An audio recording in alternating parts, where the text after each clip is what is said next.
Back with a new topic, which is registration and handling check-ins and check-outs in the hotel front office. The guest registration or making booking for hotel rooms are sole responsibility of hotel front office. During room booking, front office collect guest information, and at the time of check-in, the guest those re-recorded guest informations are used. Registration. Registration begins with the front desk agent extends a sincere welcome to the guest. A warm greeting sets the tone for everything. The front desk agent moves into the registration process after determining the guest reservation status. The registration process consists of various stages or steps. First is the pre-registration process.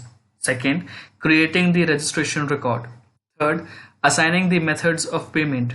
Fourth, establishing the method of payment. Fifth, verifying the guest identity. Sixth, issuing the room key. Seventh, filling the special requests. Now let's discuss about this in a bit detail. First is the pre-registration activities. Pre-registration activity helps to accelerate the registration process. Guests can be pre-registered using the information collected during the reservation process. Pre-registration normally involves producing registration documents in advance of guest arrival. Room and room rate assignments, creation of guest folios are part of the pre-registration process. Second is the creating the registration record. After the guest arrives at the hotel, the front desk agent creates a registration record, which is a collection of important guest information. The registration record requires the guest to write down his or her name, address, and other information. The formats used during the check-ins of the guest are: first is the GRC, also known as the guest registration card. The guest registration card is filled by the guest during check-in. It is a very important document from where a front desk agent gets all the information about the guest. A registration card consists of name of the guest, address, organization name and address, nationality, arrival time and date, the expected date of departure, purpose of visit, room number, number of persons or packs, room rates, etc. C-form. C-form is a legal document which has to be filled by all the foreign nationals except those from Nepal. NRIs with green card do not have to fill this card. Children up to 16 years and diplomats from other countries are also exempted from filling the C-form. 3 copies of C-form are made. First copy is sent to the FRRO, the Foreign Regional Registration Office. Second copy is sent to the local police station, and the third copy is kept as the office copy with the hotel department. FRRO are mostly located only in metropolitan cities. In smaller cities or towns, the C-form has to be sent to the local police station. Pakistani forms are directly sent to the special branch of FRRO called the Pakistan Cell. A Pakistani after reaching India has to report in person to the office within 24 hours. Then we have the Arrival and Departure Register. It is a register maintained by the front desk agent which monitors all the arrivals and departures on a particular day. It monitors the rooms allocation or the allocated and those just vacated for helping the housekeeping department for making rooms ready again for the guest. It also helps to find out the number of people checked in so as to calculate the house count. Then C is the assigning the room and rate. The room assignment is an important part of the registration process. The room assignment involves identifying and allocating available rooms in a specific room category to a guest. Room and room rates may be pre-assigned on the basis of reservation information. Room assignments are finalized during registration. Tariff fixation or the room rate fixations. First is the check-in or the check-out basis. It is the most common way of charging room rates. The hotel fixes a specific checkout time, usually till 12 noon, which means the guest charging cycle starts from 12 noon and finishes at 12 noon the next day. Then we have the 24-hour basis. In this type of fixation, the guest has to pay for one day up to 24 hours from the time of arrival. Then we have the night basis. The guest is charged on the basis of the number of nights spent in the hotel irrespective of the time of arrival and departures. Day rate. The guest is charged on an hourly basis, inclusive and non-inclusive basis. First is the European plan or the EP plan. The EP plan includes only the room rate and is usually found in city and transit hotels. Then we have the Continental plan or the CP plan, which includes room rates with continental breakfast. It also called the B&B plan and is usually found in international areas. American plan. AP includes room rates with English breakfast, table d'hôte lunch and dinner. It is also known as a full board plan and is usually found in resorts. Then we have a MAP or the Modified American plan, which includes room rate with English breakfast and table d'hôte lunch or dinner. It is also known as the half board plan and is usually found in resorts. Then we have the Bermuda plan. It includes room rate with American breakfast. Then we have all suite plan. It includes room rate with breakfast and cocktail in the evening. This rate is the standard plan for the suite hotels. NB. Early morning tea or coffee is compulsory with all the plans. Then we have the establishing the method of payment. Some guests prefer to pay room charges during registration in advance of occupancy. There are various modes which a guest may choose while making a payment. First is the cash. Cash is the best method of payment, especially for the scanty baggage or no baggage guest. These guests are required to make cash deposits at least for the first night. The guest can pay their entire room rate and other expenses by cash. The guests who pay cash for their accommodation at the time of registration are not extended in-house credit. Then we have the credit cards and the debit cards. Credit cards. Nowadays, most of the guests pay their room revenue through their credit cards. The front office agent must verify some credit card details such as expiry date, credit card number, and should also check whether the card is accepted by the hotel. Then we have the debit cards. This is another type of card used by the guest. In this method, the amount is directly deducted from the guest account. Then we have the miscellaneous charge orders or the vouchers. These are payments made in advance to airline reporting corporation, ARC, or travel agents for the hotel services. The ARC or travel agent issues an MCO or voucher respectively, which is presented to the hotel to adjust the charges. The MCO or the voucher will be redeemed later by the hotel from the ARC or the travel agent. Then we have the special promotion payment method. Some guests may present vouchers, coupons, gift certificates, or special incentive awards received from the businesses, airlines, or other unauthorized or the authorized agencies. The front desk agents must be aware of hotel agreements to honor such vouchers and take care because such documents may differ in value, conditions, or terms. Then we have the direct billing. For this type of payment, the company should negotiate a credit line with the hotel. Some corporate discounts are given by the hotel to the company against a guaranteed volume business. The guest just has to sign the folio. Later, the bill is sent to the company by the hotel for the payments. Then we have the personal checks. Most hotels have a strict policy against accepting the personal checks, though some may accept them.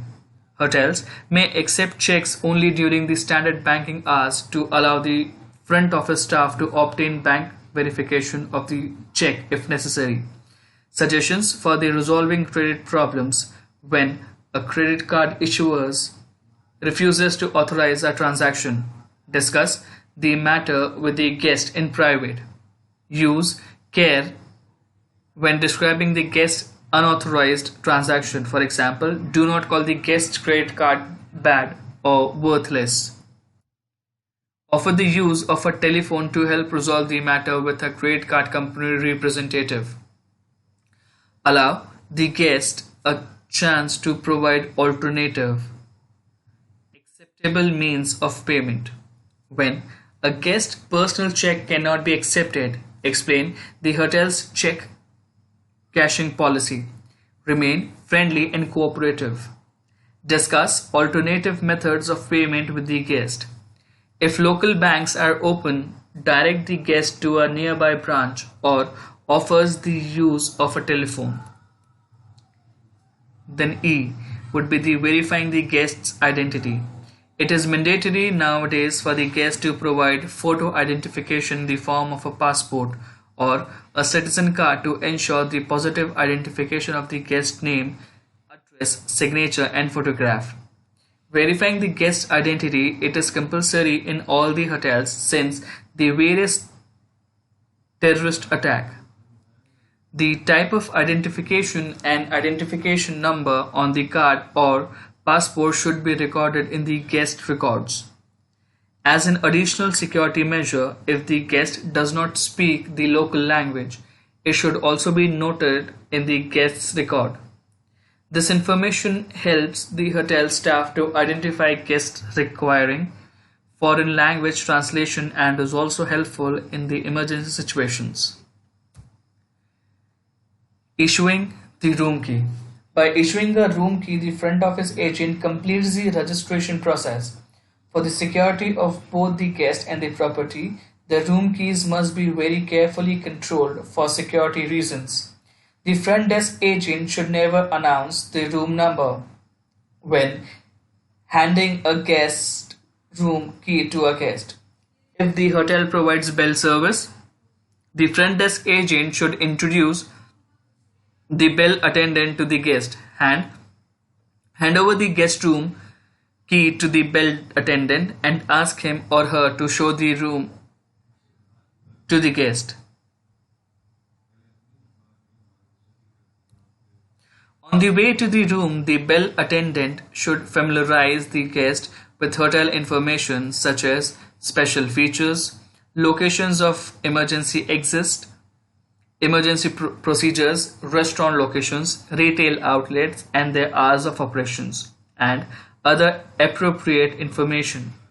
Once inside the guest room, the bell attendant should explain the various features of the room, answer any question and hand the room key to the guest. If the guest is displeased with the room, the bell attendant should listen attentively and bring the matter to the attention of the front desk agent for immediate action. Then we have this filling of the special request.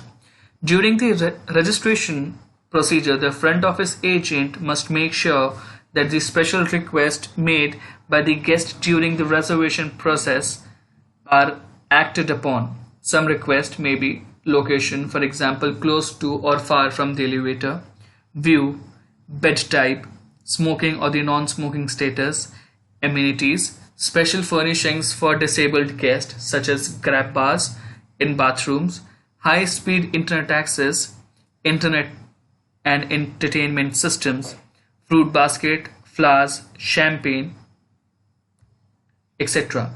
Now let's talk about the check-in procedure of a VIP guest. VIP are those who get special attention due to their position, status, or contribution to society. They could be general manager, celebrities, ministers, etc. The welcome procedure for such guest varies from hotel to hotel.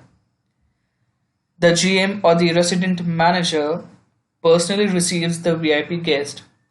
For the VIP guest, registration procedure is completed in the airport or in the room itself. Express check-in and check-out procedures are followed for them. Check-in procedure of a group. The group arrival procedures must be handled with care as they involve a volume of guests check in at the same time. At the same time of the arrival, the following procedure needs to be taken. First, confirm the rooming list with the leader. Get him or her to get the group members to confirm the information already filled in registration cards by the staff and to sign them. Second would be the collection of all the registration card and confirm that they have all been signed.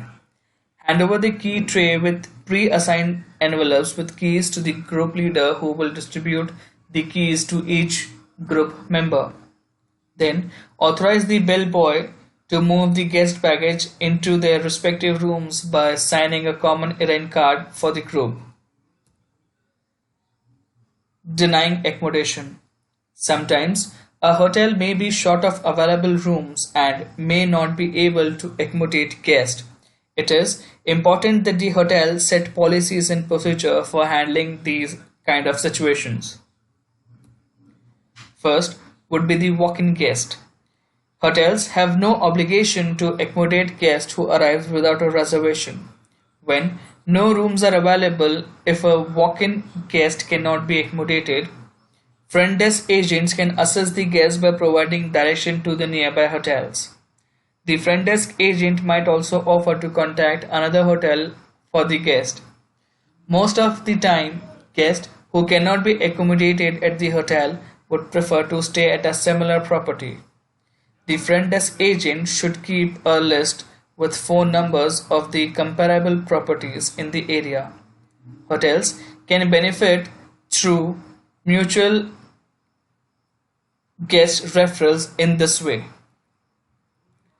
The situation may be difficult when a walk-in guest believes he or she has a reservation. The hotel might take the following step to clarify the situation. If the guest presents a letter of confirmation, verify the date and name of the hotel. The guest may have arrived on a different date or at a wrong property. Double check the reservation file for another spelling of the guest name. If the reservation was made through a travel agency or representative, allow the guest to call the originating source for clarification. Verify no-show registration information from the previous day. Then, there are such guests with non-guaranteed reservations. A number of circumstances can delay a guest's scheduled arrival. Guests might not have the change or the chance to change a non-guaranteed reservation to a guaranteed reservation by the time they realize they will arrive later than the hotel reservation cancellation hour. If the hotel cannot provide a guest room to such a guest, the front office management should be extremely tactful when informing the guest. Guest with the guaranteed reservation. If the reservations are carefully handled and proper forecasting measures are followed, the property will not have to deny rooms to a guest with a guaranteed reservation. It is a serious matter to turn away such a guest. Penalties may be imposed upon the hotel by the law at the guest's request. The front office manager should take charge and make necessary decisions if, however, a guest with guaranteed reservation has to be denied a room. The manager may do the following procedures. First is to review all front desk transactions to ensure full occupancy. Second, retake an accurate account of rooms occupied using all relevant data. Third is the compare information in the rooms availability file, the housekeeper's report, and the guest folios for discrepancies in occupancy status. Contact in-house due-outs, the guests expected to check out that day, who have not yet checked out to confirm the departure timings. Verify guest rooms with a status of out of order to ensure accuracy. An out of order room might be readied for sale if the room problems are minor. If a guest is willing to occupy an out of order room, its rate should be appropriately adjusted. An out of order room should never be offered if the room has some serious deficiencies like no running water or telephone services. Also, an out of order room should never be offered unless it is inspected first and the department placing the room on out of order status is notified that it will be sold. The front office manager should check the out of order report daily to ensure that all rooms are available as quickly as possible. Thank you.